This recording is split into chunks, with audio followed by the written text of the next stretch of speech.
Hello and welcome back to another episode of Critical Reactions with your host, Bryan.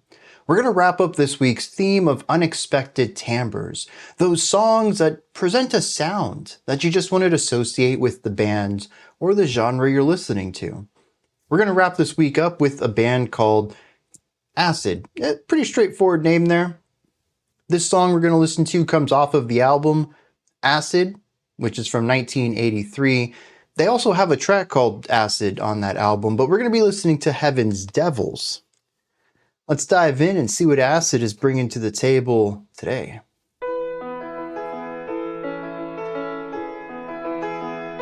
Okay. A nice piano line here.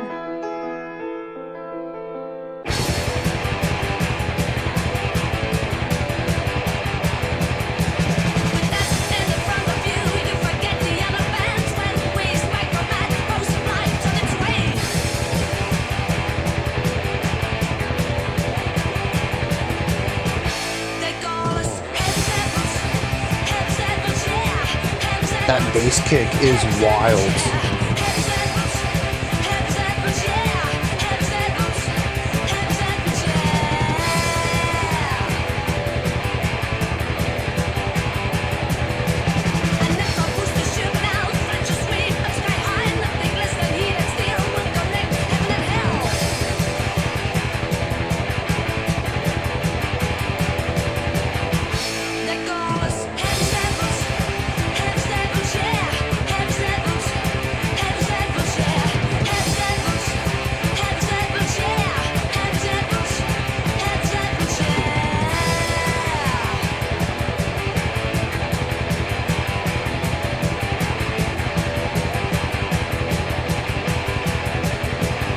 This song's just going at a blistering pace.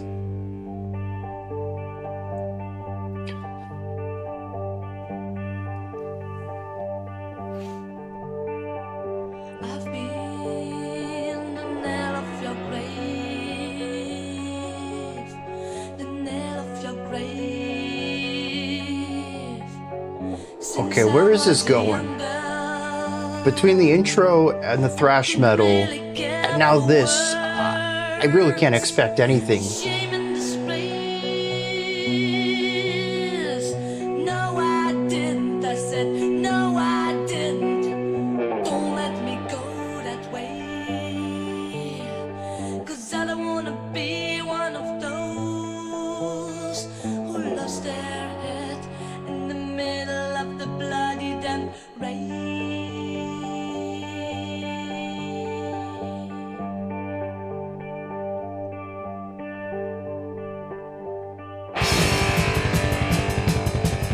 Back to the thrash. Okay.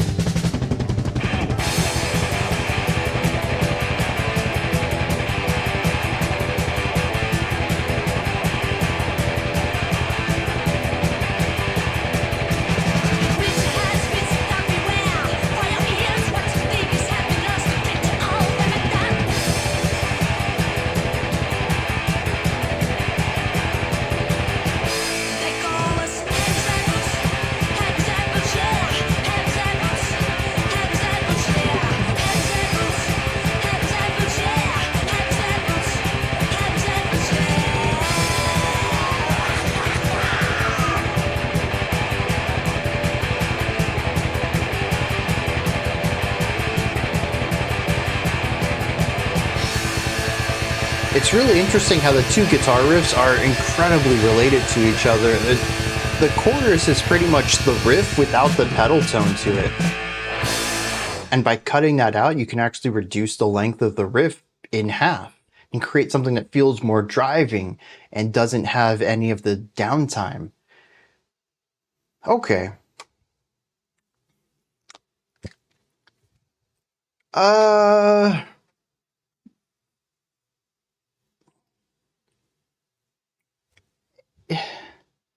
What is this song? Let's see. Right off the bat, I want to bring up the variety in here. Beautiful, modern classical piano solo at the beginning. Not super complex, but definitely more in the classical realm of things. A nice resolution to the end of that just immediately jumps into the song. And we got the verse and the chorus here. And like I mentioned, musically, not a lot of difference there. The drums, the bass, they're pretty much identical. The guitar has a strong parallel between the verse and the chorus riffs. And then we have the vocals, loud, projected, lots of grit to them. It's aggressive, right? But then there's the bridge. And for a moment, I was like, oh, dang, we're halfway through this track. We've had classical, we've had thrash, now we have an atmospheric kind of metal, maybe kind of rockier, possibly. And we have this beautiful guitar stuff with these slides into notes, creating this dense atmosphere. We have the vocals, which are light. There's vibrato to them. They're reduced in volume. That aggression is gone. And all I could think of was what comes next. And they went back to the thrash though. So it's still, I think, quite progressive, but not what I would expect progressive metal to do, which is just totally linear. So yeah, even a slightly progressive thrash metal thing, it's a little fresh for my ears. We've definitely listened to progressive thrash, such as, is it Vector? Is that the right band? And there's probably more progressive thrash out there, but to me, progressive metal tended to lean more towards the heavy metal and death metal ideas more so than thrash. So this is kind of fresh, having the progressive elements to it, but also it's not a progressive track. The verse and the chorus are very clearly thrash metal. The intro is sort of a throwaway. It's a short little 10-second thing at the beginning. Just for contrast, I don't see how it fits into anything else. Harmonically or even narratively or thematically, it's sort of just there. So it's easy to disregard that as a fun little intro. And then the bridge is unique, but it's an oddity within a thrash metal song. And this is why I say that it is a progressive track, but I wouldn't necessarily call it progressive metal. So that is unexpected. If we take this at face value of being a thrash metal song, the intro's fun, the bridge is unexpected. Here's another thing though. I'm not going to say I'm a huge thrash metal fan, but I can't even think of another thrash metal group with female vocalists. This, I think, is the first time I've ever heard it, and honestly, the first time I've ever even thought of it. So many genres of metal, I can imagine a woman fronting, but not thrash, not until right now. It's one of those things that I just have no framework for. And so that's really cool and really unexpected.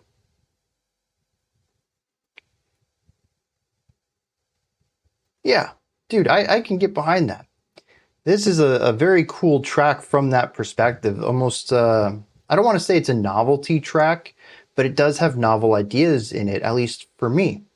If you all want to post some female-fronted thrash metal bands in the comments, absolutely go for it. If there's a metal genre that needs more exposure for female-fronted bands in the genre, this might be it. I mean, doom, death, heavy. Yeah, I can imagine that. But for whatever, oh, you know what? Another one though, black metal. I think we've listened to one, maybe two black metal band. I think one of them was actually all women too. And I vaguely remember enjoying that track. But I also think it had problematic people. I don't remember the name of the band though. But even like black, you know what? Now that I think about it, I've heard more and more female-fronted black metal groups, but they tend to be on the fringe, more like fifth wave, avant-garde black metal kind of stuff. Not avant-garde, but experimental, pushing the bounds of that sort of third wave conglomeration of what the genre is, or was at the time anyways. So yeah, thrash metal. It's like the only more extreme metal that I just, up till today, I was like, nah, I've never heard a female vocalist in it. So that's really cool. What else about this though?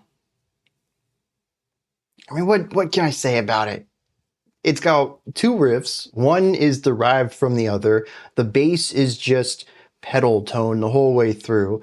The drums are aggressive and static. It is a rather one-note track. Lots of aggression, lots of speed, lots of direction.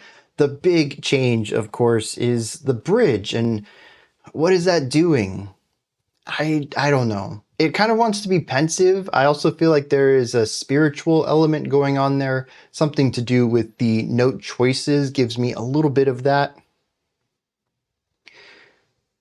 But honestly, it's more of a counterpoint between the guitar melody and the vocal melody, and it's just a really nice contrast point, removing all the aggression and replacing it with something softer, less layered, less driven. There's even a retardando at the end of it to take what is already a slower tempo and reduce it even further, just in that final, bar and a half, so that when we return back up to the full speed, it really kicks into overdrive.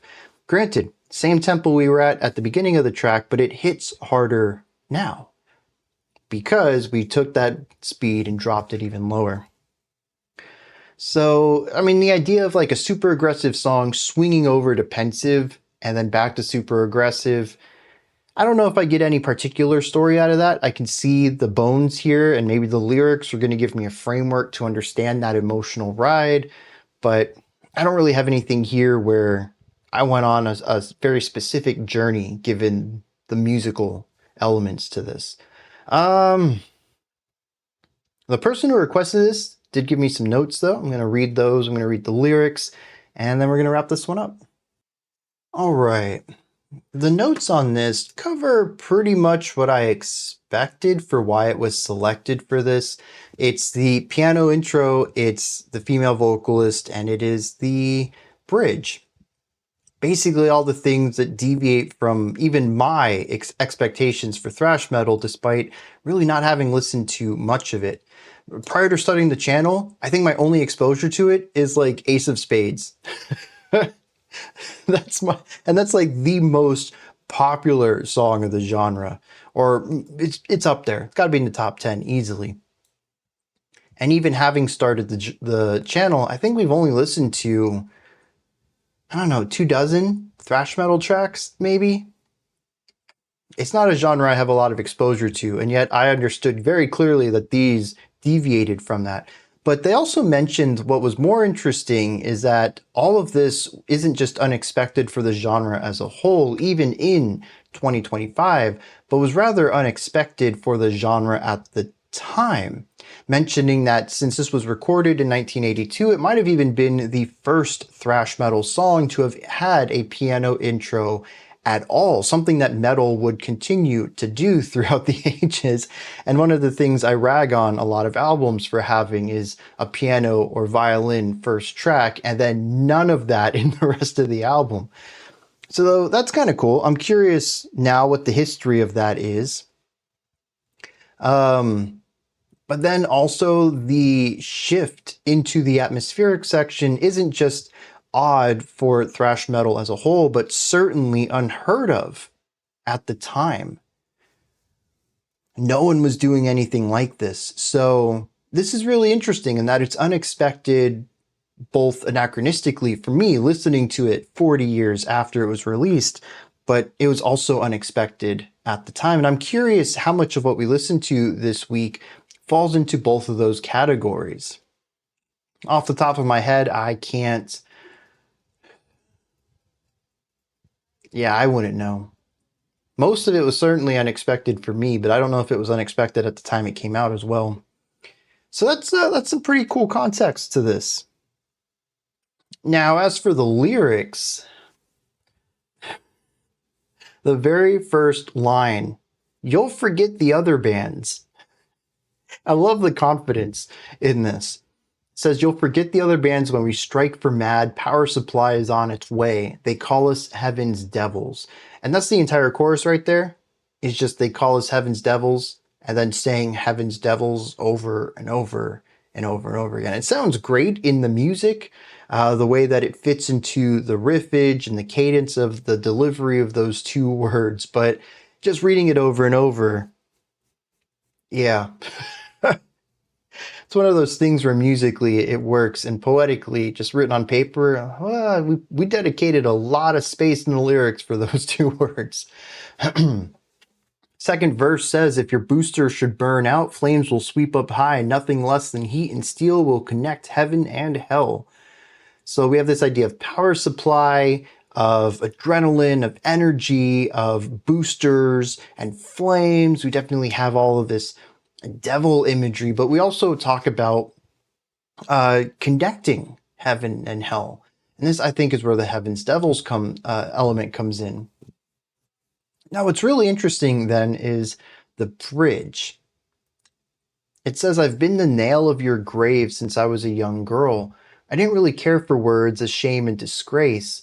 I didn't. Don't let me go that way, because I don't want to be one of those who lost their head in the middle of the bloody raid. I don't know that a lot of this makes sense to me. It seems to be a few disparate ideas that are all painting the picture of maybe someone who wants to be counterculture, or maybe not even wants to be, but is in their heart. And maybe at a time in their, previously in their life, they didn't know how, but now they do. Maybe this is the transformation from angel to devil. I don't know. But they do know now that they want to have their head on straight when the going gets tough. They want to have a good head on their shoulders. They want to have a good sense of direction. And they're kind of alluding to the fact that they didn't have that previously. The final verse, though, coming back to the metal, says the creature has reached the top. Beware for your ears. Watts and dews have been launched to get you all deaf and done. So a creature rose to the top and has a massive amp, assuming. It says that there's lots of watts being launched and it's going to get you deaf. And that's how the song ends. Yeah, I mean, it kind of fits with everything except the bridge. This idea of heaven's devils and being high octane, high energy, counterculture. We're going to play loud. We got creatures from the deep rising up. This is the connection from hell to heaven. Yeah, I mean, I can kind of get it. It's very conceptual, though. I don't think these stanzas are too well linked, but they certainly they're in the same universe of thought. And so I can see the connection there. The bridge, though, it's interesting. It almost paints the picture of someone who is speaking about a transformation. Instead of living in the now, this is what the heavens devils are doing now. It's more of where I've been, how I got here. Taking a moment to reflect. Almost as if to view this as a journey, we finally made it to the final destination. Now, thinking back on how you got here. It doesn't really have much to do with everything else, but I can see a story being built here. So that's kind of cool. But these are just my thoughts. Heaven's Devils by Acid. What did you think of this track? Is there anything that stood out to you? Anything you'd like to add on to what I said or correct me on? Do you have your own take, opinion, or perspective on this? Please put all that, as well as anything else you'd like to add to the conversation, into the comment section below. Above that, in the description box, there's a link to Linktree. It takes you here. You can find links to my music, ways to support the channel, a link to the Discord server, and so much more. Above that, if you could, like, subscribe, and ring the bell. I greatly appreciate all three of those. That wraps it up for today. I'll be back tomorrow, though, 5 p.m. Eastern Standard Time, 10 p.m. UTC as usual. Until next time, remember to be critical, not cynical, of the music you listen to. and have a fantastic morning, afternoon, or evening, whenever you choose to watch my videos.